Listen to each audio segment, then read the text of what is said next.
आज शुरू करते हैं chapter number 4 quadratic equation. NCERT से क्वाड्रेटिक इक्वेशन, इसकी जो स्टैंडर्ड फॉर्म रहती है, स्टैंडर्ड फॉर्म क्वाड्रेटिक इक्वेशन की स्टैंडर्ड फॉर्म रहती है ax square plus bx plus c is equal to 0। आपका a, b, c constant term है, इनकी वैल्यू फिक्स रहती है, और जो x है वो एक वेरिएबल टर्म है। हम यहाँ पर quadratic equation in one variable पढ़ रहे हैं, टू वेरिएबल नहीं है। वन वेरिएबल ये हमारे सिलेबस में क्लास 10 के में, तो हम वही पढ़ रहे हैं इस जगह पर। ये इसकी स्टैंडर्ड फॉर्म हो जाती है। अब इसके बाद हम इसमें निकालते हैं डिस्क्रिमिनेंट।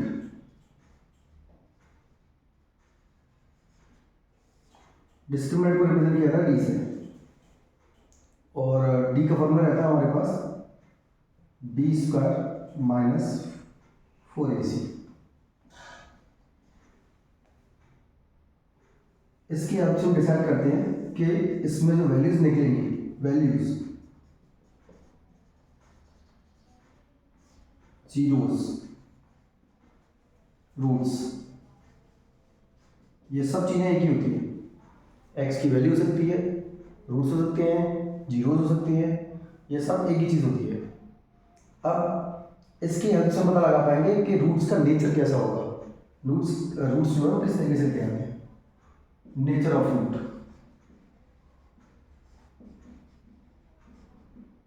जीरोस का भी रूट नेचर कह सकते हैं, रूट्स का भी कह सकते हैं, वैल्यूज का भी कह सकते हैं। जनरली क्वेश्चन में लिखा हुआ आता है कि रूट्स का नेचर कैसा रहता है। मेन पॉइंट है, बोर्ड के क्वेश्चन आ सकते हैं एक नंबर के इससे रिलेटेड। अब इसमें हम ये जानना चाहते हैं कि नेचर ऑफ रूट्स फाइंड कैसे करते हैं। तो अगर आपका B square minus 4ac greater than 0 है, 0 से बड़ा है, तो यहाँ पर रूट्स रियल एंड अनइक्वल रहते हैं। अगर आपका B square minus 4ac greater than is equal to 0 है, तो इस वाले केस में इसको अनइक्वल या फिर डिस्टिंक्ट भी बोल देते हैं। डिस्टिंक्ट यानी कि अलग अलग। रूट्स आपकी ग्रेटर देन 0 और इक्वल टू 0 है रूट्स।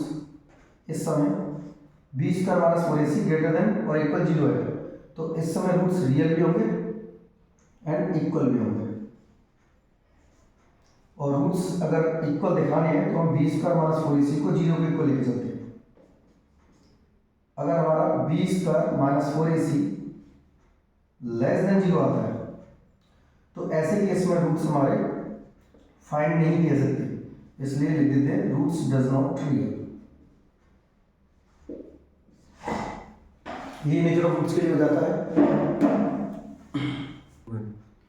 अब हम पढ़ेंगे इसमें क्वाड्रेटिक इक्वेशन में अगर आपके पास जीरोस गिवन हो, इफ 2 जीरोस, जीरोस को हम रूट्स भी बोल सकते हैं, आर गिवन। अगर हमारे पास 2 जीरोस या फिर रूट्स आपके गिवन है, तो वहां पर क्वाड्रेटिक इक्वेशन क्या हो सकती है। तो क्वाड्रेटिक इक्वेशन लिखने के लिए हमारे पास एक फॉर्मूला है। मान लो जो जीरोस हैं आपके वो अल्फा और बीटा है, तो हम क्या करेंगे, इसके अंदर हमारे पास फॉर्मूला है X square minus sum of zeros X plus product of zeros, product of zeros. यहां पर आपके पास सम ऑफ जीरोस है alpha plus beta, X plus product of zeros है अल्फा इंटू बीटा। ये फॉर्मूला रहता है हमारे पास। अब relationship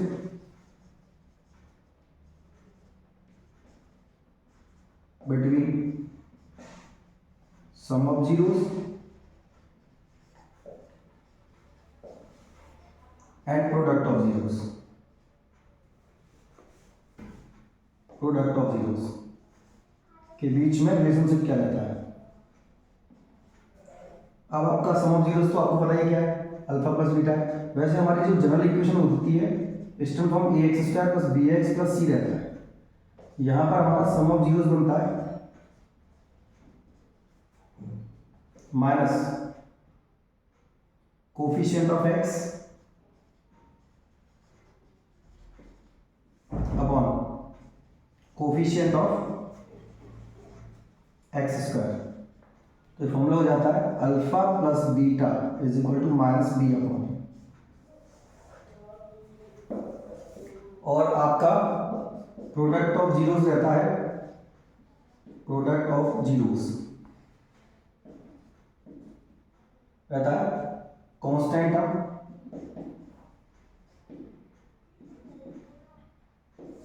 divided by coefficient of X square. Product लिख देते हैं अल्फा इंटू बीटा और कांस्टेंट टर्म हो जाता है आपके पास सी, कोफिशिएंट ऑफ एक्स का हो जाता है ए। अल्फा इंटू बीटा हो जाता है आपके पास सी अपॉन ए। अब इसके आगे अब हम इसमें सीखेंगे method for solving a quadratic equation. Method for solving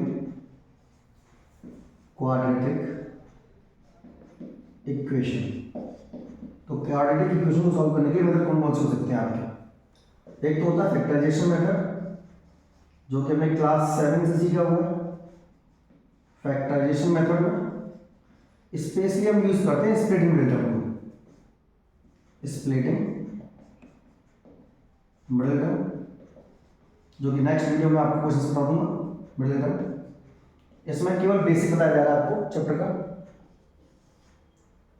और एक रहता है complete squaring method, complete squaring method.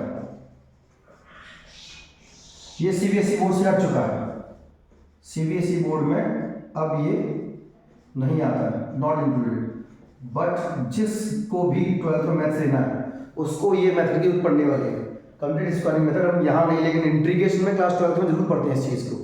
अगर हम अभी सीख के चलेंगे तो आगे दिक्कतें नहीं आएंगी, अगर अभी नहीं सीखा तो आगे भी हमें सीखने में दिक्कत आने वाली है। फिर जनरली इसमें क्या रहता है, आपकी स्टैंड फॉर्म होती है a x square plus b x plus c equal to 0। सबसे पहला स्टेप इसमें रहता है एक्स स्क्वायर का जितना भी कोफिशिएंट हो उसका डिवाइड कर दीजिए होल इक्वेशन में। डिवाइड करने के बाद ये रह जाएगी a x square upon a plus b x upon a plus c is equal to 0। इसके बाद रह जाता है आपका ये x square plus b x upon a, और इस वाले को अगर साइड लेके चले जाते हैं।